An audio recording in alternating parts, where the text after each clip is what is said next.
Olá, eu sou Thaís da Soler, eu sou atriz, roteirista, palhaça e comediante. Eu também estou na TV Relacionamento.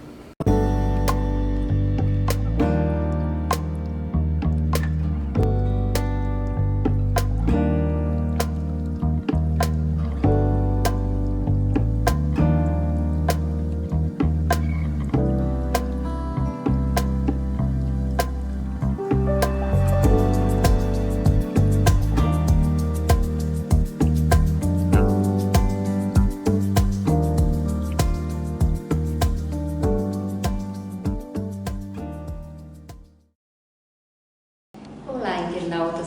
Nós estamos agora com o Dr. Enoque Fortes e nós vamos falar sobre um assunto muito interessante. Não é que é o assunto do momento, é um assunto que está se falando muito, mas na verdade já tem toda uma pesquisa em cima disso, que é a desbiose intestinal. O Dr. Enoque, ele é cirurgião geral, foi chefe de vários serviços aqui em São Paulo. Depois ele migrou para a videolaparoscopia, com o advento da videolaparoscopia, e ultimamente ele está fazendo mais a cirurgia bariátrica, que é chamada cirurgia metabólica, né? Ele é um estudioso da desbiose intestinal, que é uma coisa que impacta muito na saúde de todo mundo. A gente sabe hoje que o intestino é chamado segundo cérebro, ele abriga muitas bactérias. E a gente sabe que é muito importante hoje a gente saber que a desbiose intestinal impacta toda a nossa saúde. Tudo bem, doutor Enoque? Tudo bem, obrigado pelo convite de falar com você aqui sobre você, né? Isso. Doutora, colega, né? Sobre desbiose, né? Que é um tema que tem me absorvido bastante de tempo e tenho procurado entender cada vez mais. Você tem estudado bastante, né? Bastante. Há quanto tempo, mais ou menos, a gente tem as pesquisas sobre desbiose intestinal? A desbiose ela tem um histórico, né? Que a gente não começa com o conceito de desbiose, né? Eu diria que a gente sabe de desbiose intestinal há mais de 2.500 anos. Tem um colega nosso chamado Dr. Hipócrates. Ixi, esse aí é legal, a gente faz até o juramento na hora da formatura. E ele já dizia, né, 460 anos antes de Cristo, vai chegar a 2.500 anos isso já, ele dizia que a maioria dos males, na época usava esse termo, começam no intestino, né? E ele tem razão, né? Mas o histórico real, eu estudei medicina, estou 41 anos formado, eu estudei cirurgia geral, e eu nunca tinha ouvido falar sobre desbiose, nem na faculdade. Mesmo como cirurgião geral operando no intestino, operando proctologia, né? Eu nunca tinha ouvido falar disso. É uma coisa que parece-me que é assunto recente, mas não é não. 1º de outubro de 1990 criou-se um projeto chamado Projeto Genoma. O mundo ficou feliz, né? 18 países, inclusive o Brasil, começaram a decodificar o DNA. Então era um projeto bacana, né? Eu me lembro que na época que eu vi essa notícia, Barack Obama dizia lá nos Estados Unidos que seria a medicina do futuro. Era um projeto para 15 anos, mas terminou em 2003, né? Então, 1990 a 2013. E aí eles apresentaram isso ao público. Qual era a intenção do projeto Genoma? Decodifica o DNA e diz para uma pessoa, olha, você tem a probabilidade de uma medicina agora preditiva de ter esta e esta ou aquela doença, né? Alguns tomaram isso como um susto, faziam o teste de DNA e teve uma pessoa que tirou as mamas, porque teria a possibilidade do câncer de mama, uma atriz famosa, né? Uma atriz famosa. Isso e tal. E aí começou-se um estudo. Grande parte do projeto Genoma decodificava o DNA e dizia realmente o que poderia acontecer naquela pessoa. Então, assustou-se um pouco no início e começou-se a praticar o projeto Genoma. O que é? Colhe-se da boca de uma pessoa a saliva e aí faz o teste e diz, olha, no seu histórico familiar está esse gene aqui, esse gene vai causar isso, e a pessoa então se cuida da medicina preditiva, faz a medicina preventiva, né? Mas não respondeu todas as perguntas. Quando chegou em 2013, criaram um projeto chamado Projeto Subway, Projeto Metrô. Nova York, fizeram o teste de DNA na população do metrô, estudantes de medicina foram mobilizados e mais voluntários, e aí veio uma outra outras respostas que o projeto Genoma não respondia. Por que gêmeos idênticos, separados pela vida, têm doenças diferentes? Teoricamente teriam que ter As mesmas, projeto Genoma. Eles têm a constituição genética semelhante, né? Igual. E aí começou-se uma discussão chamada epigenética, que é o estudo das alterações do meio, não é o meio ambiente só, poluição, ar, mas sobre o indivíduo. E aí eles começaram nesse projeto chamado Bioma agora, 2013, ficou meio adormecido. Em 2016 replicaram em 33 países, 56 cidades, inclusive Rio de Janeiro, São Paulo. Eles ampliaram o projeto Bioma, o mesmo conceito baseado no DNA. E aí descobriram que a sua digital, a do doutor, é diferente da minha, essa aqui, mas a nossa microbiota também é diferente. E aí começaram a perceber a importância de estudar a microbiota. Então começa aí o projeto Bioma, que deu origem ao conhecimento da microbiota, e da microbiota partiu-se para o estudo, então, dessas bactérias, né? E aí chegaram a estatísticas interessantes. Por exemplo, uma pessoa grande tem 33 trilhões, 34 trilhões de células. Nós somos menores, dizendo você, 33 trilhões de células. Mas nós somos colonizados por 100 trilhões de bactérias, protozoários, vírus e bactérias. Então, quem é maior? Somos nós ou a microbiota? Já chegou à conclusão. Aí tem uma colega que fez uma médica, uma pesquisadora, dizendo que nós somos só 10% humanos, porque uma boa parte é água, o resto que sobra é célula e o resto é microbiota. Aí a Organização Mundial de Saúde reconhece a microbiota como o maior órgão do corpo humano, o que foi um susto para os colegas da sua profissão. Dermato.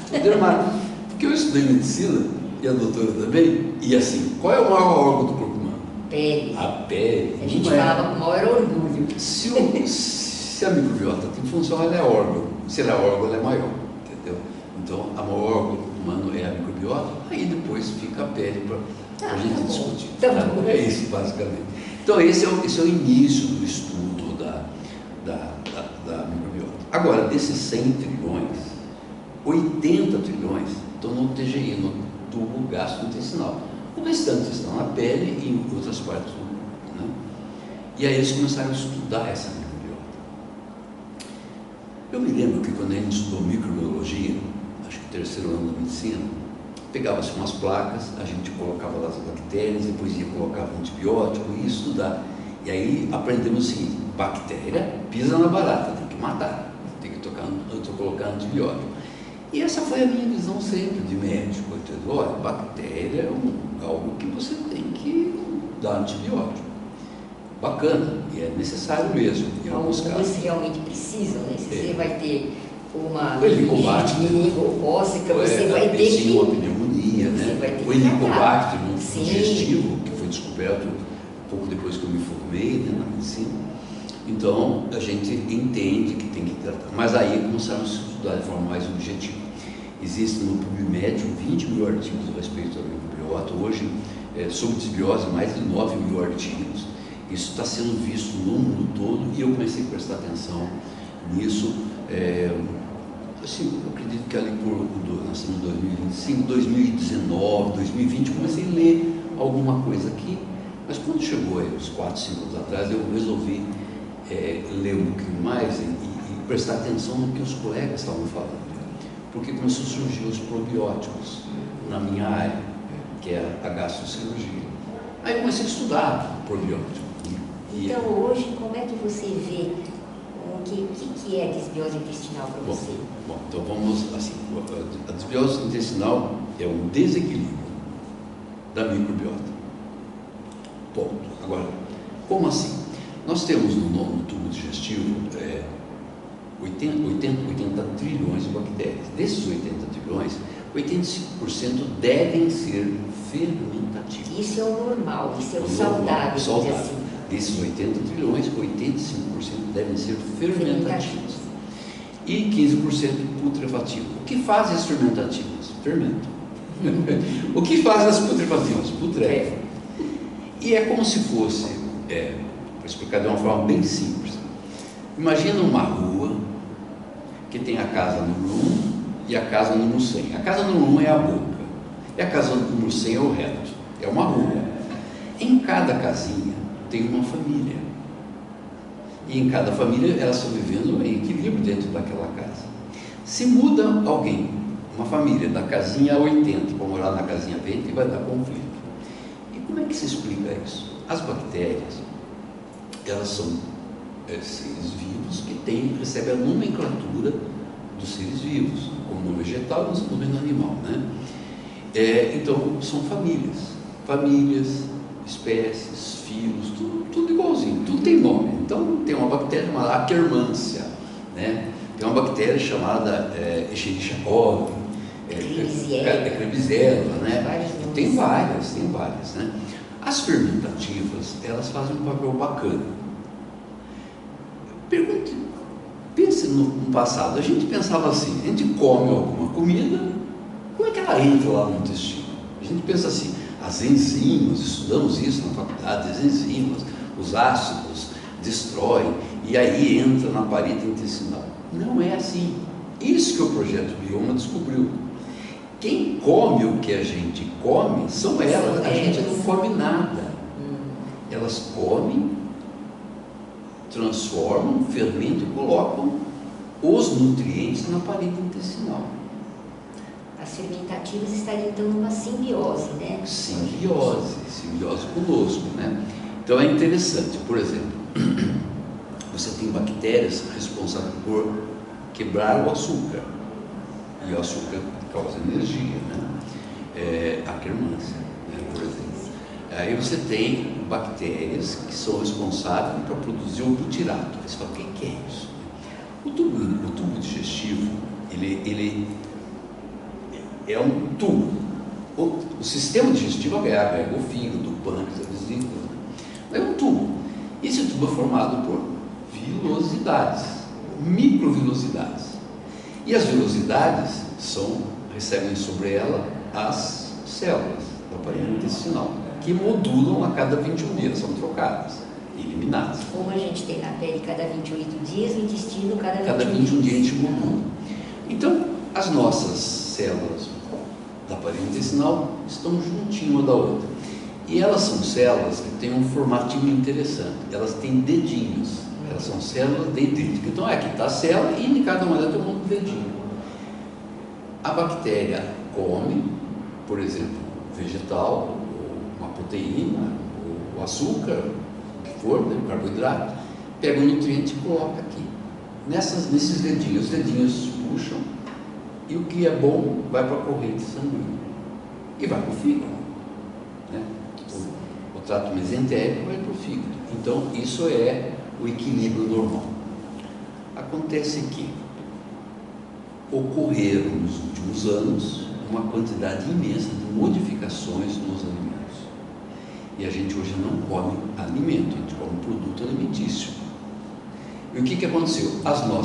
Vamos chamar as nossas bactérias de abelhinhas operárias, que trabalham para nós, as fermentativas. E o que sobra de porcaria, as putrefativas mandam para o vaso sanitário. As coisas boas mandam para o vaso sanguíneo, as fermentativas. Essas operárias que nós temos que nutri-las, são nossas amigas e parceiras, são maiores do que nós, tem que nutrir. A gente começou a nutrir de uns tempos para cá com porcaria. Muito mal, elas estão reclamando. Fast food, alimentos ultraprocessados, transgênicos, antibióticos em excesso, medicamentos em excesso, o estresse que também prejudica as bactérias, que mais? O sedentarismo.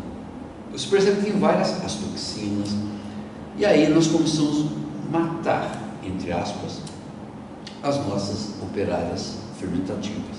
E esse desequilíbrio desse Daí as putrefativas têm mais espaço. E o que começou a acontecer com isso? Começou então a abrir a permeabilidade intestinal. Os Estados Unidos eles usam uma palavra chamada leaky gut, que é intestino que escorre. o termo é permeabilidade. Então, as bactérias estão cuidadinhas aqui. As próprias bactérias produzem butirato, que é como se fosse um tapete de proteção. Se você abrisse o intestino inteirinho, é um quadro de tênis em termos de espaço. Então, um quadro de tênis cheio de dedinhos, vilosidades. Aí você começa a abrir buracos nessa quadra de tênis. A gente chama isso de leak gut. E aí começa a passar macromolécula e toxinas. Entra na corrente sanguínea. Para onde vai? Para o fígado. Aí começam as doenças. Uma hipótese diz 80% das doenças começam no intestino. Para você ter ideia de quanto isso é tão forte, um professor doutor recentemente fez um trabalho e vai editar, que a proteína spike na Covid está lá no intestino e não na via respiratória. E não no pulmão. Não no pulmão. Isso é o que a gente pensava, né? Porque é uma doença respiratória, então estaria alojado no pulmão. Não está. E daí surgiu os trabalhos científicos a respeito de medicações para o intestino, porque aí teria mais eficácia. Inclusive, a gente está se deparando hoje, em todos esses anos, com a síndrome pós-Covid, né? Então, é uma gama de coisas, de dor de cabeça, de esquecimento, de parestesias, de um monte de coisa, um monte de mal-estares que vieram após a Covid. E isso daí a gente sabe, então, que essa proteína spike, ela está alojada. Então, a gente tem que dar um jeito de limpar. Também, por aí. Existe uma frase que aí pega muitos especialistas médicos, né? Se você tratar o intestino, você não trata tudo. Mas se você não tratar o intestino, você não trata nada. Isso é importante de ouvir. Porque a nossa medicina foi, de uns anos para cá, a medicina mais antiga, né, que eu cheguei a pegar um pouco, né, foi muito dividida em espaço. E os colegas ficaram especialistas e esqueceram que a raiz de todos os males, Hipócrates dizia, está lá no intestino. Então, tratar disbiose não é tratar disbiose. Disbiose não é uma doença, é uma condição. Mas se se trata de disbiose, os reflexos em outras doenças não instaladas e as já instaladas, então temos resultados bacanas. Você estaria tratando as causas de várias condições, né? Nós temos que fechar o leak gut. Temos que fechar para... Qual é o propósito da medicina? É tratar doenças, bem-estar, saúde. A Organização Mundial da Saúde diz que não é só doença, mas o propósito é dar bem-estar. Se você trata o intestino, você está tratando um ser humano sadio ou um patológico, mas você está tratando tudo, né?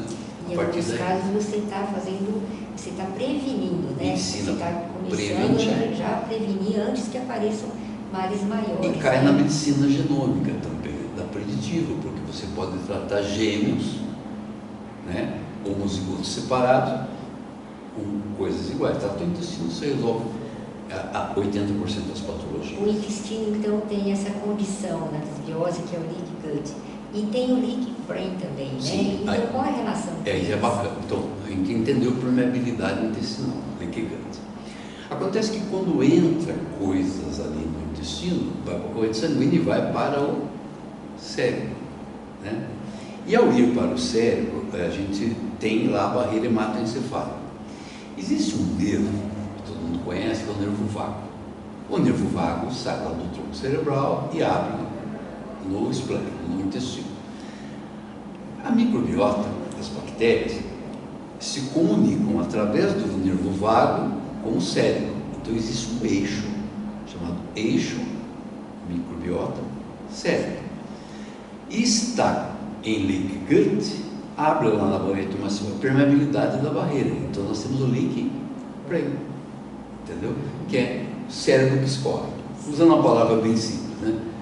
Aí você fala assim, bom, então nós já sabemos as causas, está lá e temos que tratar a nossa microbiota com carinho.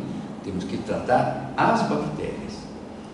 Tratando as bactérias, fecha o leak gut. O que está instalado pode melhorar e o que não existe ainda pode não acontecer.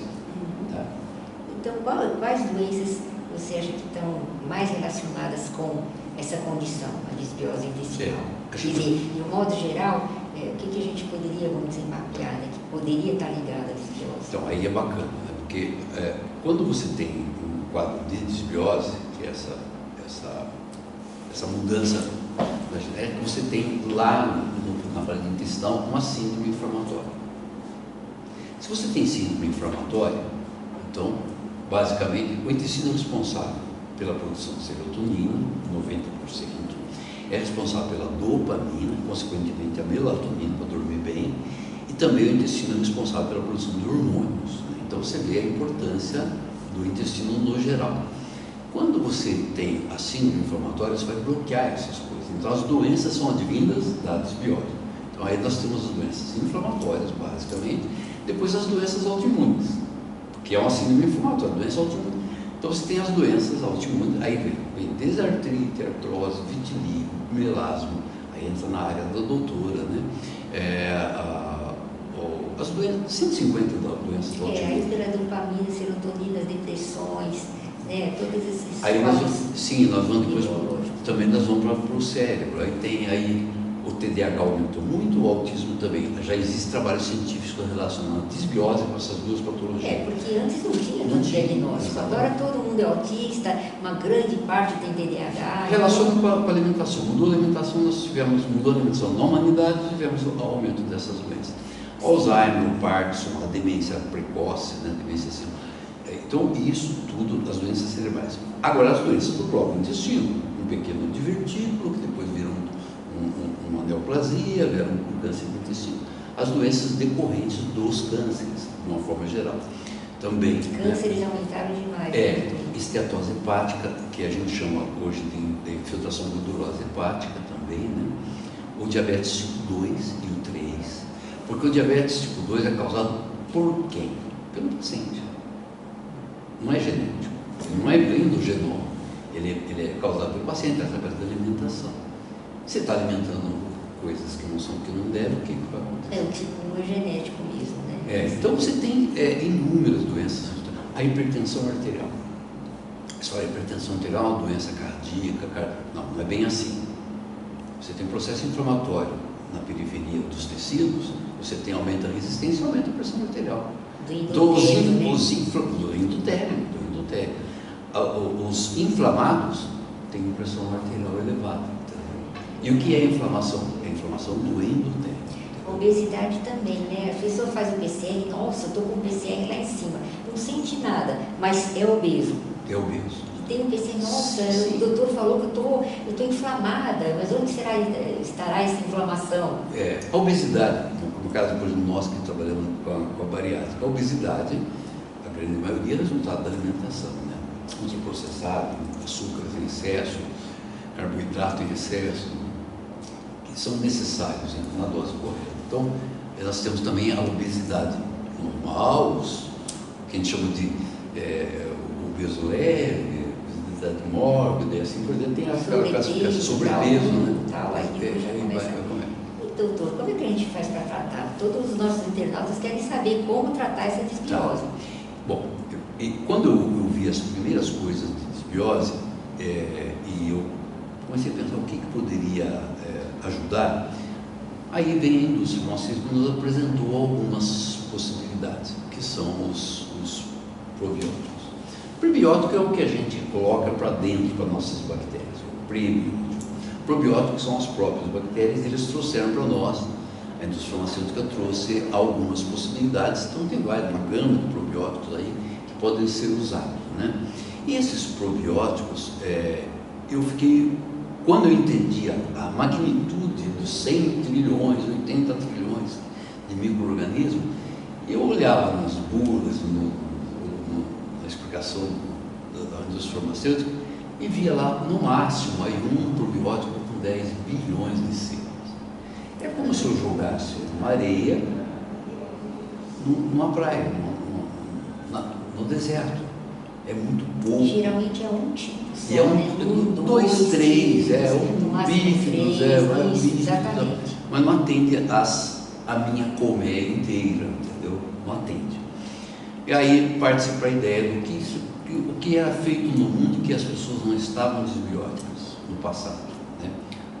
Aí a gente vê as civilizações antigas, lá desde o começo, desde a época de Adão, vamos falar que os alimentos eram orgânicos, então os alimentos 100%, adâmicos, né? 100%. 100% orgânicos, eles usavam já alimentos naturais, orgânicos, então aí já é bacana, né?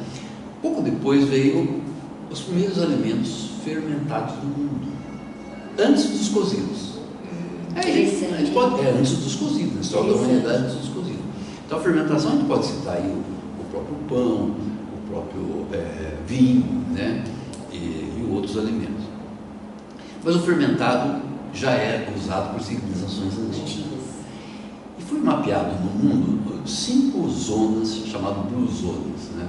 Zonas azuis. E perceberam que nessas civilizações que têm longevidade, ultrapassa a casa de 100 anos, além da alegria de viver em comunidade, que aí quebra o estresse, o alimento fermentado estava lá. Entendeu?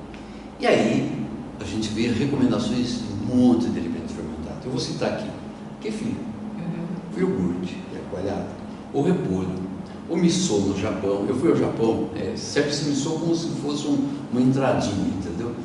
E essas populações têm algo diferente dos ocidentais. Eles envelhecem, ultrapassa a casa de 100 anos. O Japão está com um problema social lá muito grande, né? E mais idosos do que jovens, porque eles têm essa alegria de viver e usam fermentados. E isso ocorreu na Grécia também, né? Umas regiões da Itália especificamente, né? Uma região de Costa Rica, afastada da população, o uso de fermentados, né? Então esses fermentados têm uma ação melhor que dar probiótico, entendeu? Então aí eu comecei a perceber. Alimento fermentado, alimento. Não é dar probiótico. Não, alimento fermentado. Alimento fermentado, sim. E aí gera uma situação que você pode fazer isso em casa. Dr. Pedro, é difícil falar o nome do colega, que ele tem um sobrenome difícil, mas o Dr. Pedro Chitaski, ele diz o seguinte: a saúde não está nos hospitais, entendeu? Nem nas farmácias, está na cozinha. Né? É neuro, né? É neuro. E é fantástico ouvir, mas essa frase é dele, então não posso roubar a frase. A saúde está na cozinha. E aqui é a nossa cozinha. Nós podemos fazer os alimentos fermentados em casa, mas é muito difícil, né? É muito difícil você conseguir manipular a higiene, pode haver a putrefação, né? O bolor e tal. Então aí, difícil. E aí de um tempo para cá eu estou usando e recomendando que as pessoas usem um produto fermentado completo. E o que é isso, né? Se junta mais de 100 ingredientes num só, que são fermentados por biotecnologia japonesa. Mais de 100? Mais de 100. Nossa. Algas, batatas, arroz, feijão, uvas passas e leveduras híbridas. Você prepara coisa tudo, completa, né? faz completo, deixa fermentar por 6 meses e aí você tem um licor, né, um suco fermentado que alimenta as bactérias fermentadoras. O que vai acontecer? Elas crescem em quantidade, são moduladas a cada 21 dias, elas ganham, entre aspas, a luta com as putrefativas, elas são, é como se você desse geleia real para as abelhas operárias. Está dando o alimento certo. E para para todas, desde a boca, né, que nós temos bactérias aqui na boca, que são importantes, né, até o reto. Né, e aí você alimentou todas as famílias, cada uma volta para a sua casinha. Esse é uma da casinha, eu gosto de explicar. Quando eu faço uma enterectomia, eu tiro um pedaço do intestino para fazer uma anastomose, uma bariátrica, às vezes um tumor, eu estou mobilizando bactérias geograficamente, ou seja, a que tem que morar no ilho acaba morando no seco, a que tem que morar no jejum vai morar no ilho. É isso basicamente. E aí você vê então, às vezes, o paciente operado e cura-se da doença principal, um tumor ou uma bariátrica, mas você vê depois os sintomas de desequilíbrio da desbiose desses É uma pacientes. bagunçada nas famílias, né? Exatamente. Se dá um antibiótico, antibio, anti é vida, você mata uma bactéria nociva, Helicobacter pylori, que é pré-cancerígeno. Você tem que matar esse bicho. Esse é uma barata que você tem que pisar nela. Ele é difícil de tratar, ele volta. Sim, porque está ligado à contaminação das mãos, dos alimentos, da saliva, né? Às vezes se trata uma senhora, ela beija o marido tem, bota de novo, então é complicado, né? Porque é pela saliva também, né? Então é isso, né? Então aí eu comecei a pensar que poderia existir, e de um ano e meio para cá eu tive contato com um produto que alimenta todas, né? E que é esse produto que está aqui, que é o Zenco, né? É um alimento fermentado. Ele é constituído todos esses quando a ingredientes. Sem óculos não dá para ler, doutora, mas é muita coisa. Mas é muita coisa, desde água mineral e tudo orgânico. Então são múltiplos, polpa de gengibre, polpa de gordiola. O que eu entendi aqui, né? O que eu entendi nesse produto? É como se eu pegasse uma bela cesta, fosse até uma boa feira, comprasse 100 nutrientes e comesse tudo de manhã. O que é impossível, né? Aí eu pronto. Que beleza. Então eu dou. Olha, eu fiquei encantado com os resultados, né? Não só meu, como de milhares de pessoas que tiveram acesso ao produto. Mais de 50 mil pessoas já tiveram acesso a esse alimento. Nossa, um grande é alimento fermentado, não é remédio. E não é remédio. Então aí é uma coisa bacana para se usar. Nossa, muito bom, hein? Muito bom. E tem uma casuística grande de uso, 50 mil pessoas. Eu posso falar da minha casuística pessoal, né, que é uma coisa interessante. Eu tenho 1,67 m, eu estava com quase 78, 79 quilos. Tem um colega que é um farmacologista da PUC, da Unicamp, e ele é meu amigo, ele disse o seguinte: você não estava gordinho, você estava inflamado. Sim. Olha que palavra interessante, é uma mudança de visão, entendeu? Mas eu eliminei 8 quilos, caí para o peso que eu devo ter, em torno de 70 quilos. Né? Eu estava hipertenso, 145 por 85, 145 por 90. Comecei a tomar e usar o antihipertensivo associado, que já usava há mais de 10 anos, e eu consegui perceber que mesmo com o antihipertensivo eu não conseguia, a pouco começou a baixar, e hoje com 67 anos é uma pressão do menino, entendeu? E persistiu. Alguma coisa de pele também. Pele foi bacana. Se você fecha o leaky gut, não é isso? Não entra toxinas. As doenças de pele, uma boa parte delas são doenças autoimunes. Se não entra mais toxina, a que está bem instalada, às vezes é difícil. Vitiligo, melasma, né, psoríase, que é doença autoimune. Né? E aí nós começamos a observar, não é uma pessoa, milhares de pessoas, começou a fechar vitiligo, melhorar a psoríase, melhorar a artrite, fechar vitiligo, e o melasma sumir. Eu mesmo, né? Ainda tem uma manchinha de melasma aqui, que essa está aí. Essa eu vou precisar que a doutora aplique lá no negócio. Mas a verdade é que eu estava com o rosto com alguns melasmas, sumiu minha pele. Mamãe disse que eu estou lindo, então eu tenho que acreditar que. Mamãe disse que 92 anos que eu estou lindo, eu tenho que acreditar que ela tem alguma razão. Né? E alergias, né? Alergia, melhorou o cabelo. Eu estava com 67, não está percebendo que as entradas estavam começando, o cabelo revigorou. Vou deixar o cabelo crescer. O cabelo está bem. E isso é uma realidade. Nossa, realmente. Melhora é impactante. Melhora a glicemia dos triglicérides, melhorou aí o colesterol das pessoas. Né? Ou seja, um reequilíbrio, um realinhamento total, porque. E cada um tem seu tempo, né? Porque a desbiose ela é uma coisa que se instalou ao longo de uma vida. É uma coisa crônica, né? Então não é uma pílula mágica que você coloca. Não. Eu fico impressionado com os meus. E a senhora também deve ficar. O paciente entra no consultório com uma doença crônica e ele quer sair do consultório com um remedinho. Doutor, o senhor vai passar um remedinho. E não ficam felizes. Se você não der uma receitinha, eles não saem felizes. E eles querem que o remedinho seja uma coisa que você coloca na língua, aperta o botão. Mágico, né? E pá, virou. E aí eu falei assim, presta atenção. Nós estamos falando de remédio, eu estou falando de algo que remedia, eu estou falando de curédio. Curédio é outra coisa, não existe. Curédio, remédio é uma coisa, curédio, eu brinco, né? Curédio. Então, tudo tem um tempo. Né? Já diz o Eclesiastes, há um tempo para tudo debaixo do firmamento. Né? Então, então eu percebo o seguinte, a modulação intestinal acontece a cada 21 dias. Tem pessoas que em 21 dias se percebe uma mudança, outros com um pouco mais. E, por exemplo, eu morri de inveja das pessoas que estavam usando o produto e falavam assim, meu sono é maravilhoso, eu sonho sono do outros falam assim, eu estou sonhando colorido, né? Quando fecha a microbiota, fecha o leaky gut, eu estou dormindo colorido, e eu ficava que inveja, Porque eu, por questões da profissão, da vida, né, desde moleque trabalhar de dia, estudar à noite, eu sou uma pessoa insônia. Eu sou da madrugada, de ficar lendo e tal. E eu não conseguia ter esse sono que as pessoas têm. Eu tinha uma inveja imensa. 1 mês, 2 meses, 3 meses usando o produto e depois, só depois de 10 meses, agora estou tendo sono do justo. Porque a melatonina aumentou e fechou o liquibrante e o liquibrante. É isso, doutora. Olha, eu estou realmente impressionada. Vou começar a tomar.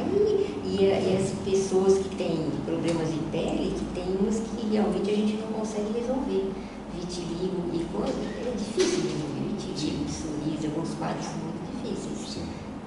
E como ele age realmente, né, na imunidade, né, eu acho que é realmente por aí. Exatamente. Eu acho que é por aí. Olha, eu estou muito feliz de ter conversado com esse estudioso da desbiose, sabe? Estudioso da prevenção, principalmente da desbiose, que é o Dr. Enoque Fortes, que está aqui com a gente, um grande conhecedor, já estudando há anos esse problema, né, que é muito prevalente, porque todo mundo hoje está se alimentando mal, está dormindo mal, o estresse está demais, entendeu? As doenças aparecem e ninguém consegue dar jeito. Então é muito difícil a gente viver desse jeito, né, gente? A gente tem que dar um jeito na nossa vida. A gente é ultraprocessados, a gente está se alimentando muito mal. Como o pessoal sempre diz, a gente tem que descascar menos e descascar mais, digo, e desembrulhar menos. Quer dizer, fazer uma dieta melhor, mas a gente não tem, como o doutor falou, como que a gente vai conseguir tomar todos esses ingredientes de manhã? É impossível, né? São não sei quantos ingredientes. Tem ideia? São 100? Aproximadamente 100. 100 ingredientes. Então é uma coisa que não é remédio, é alimento, né? Alimento, exatamente. Eu gostei muito de E conhecer. pode um diabético usar, isso que é bacana, né? E pode uma criança pode usar. Então na fase da papinha você pode já. Muito interessante. Olha, queria agradecer demais. Eu queria agradecer o convite também. Todos esses conhecimentos valiosos que você deu pra gente, os nossos internautas, eu tenho certeza que aproveitaram muito. Obrigada, viu? Nada. Obrigada. Que é isso.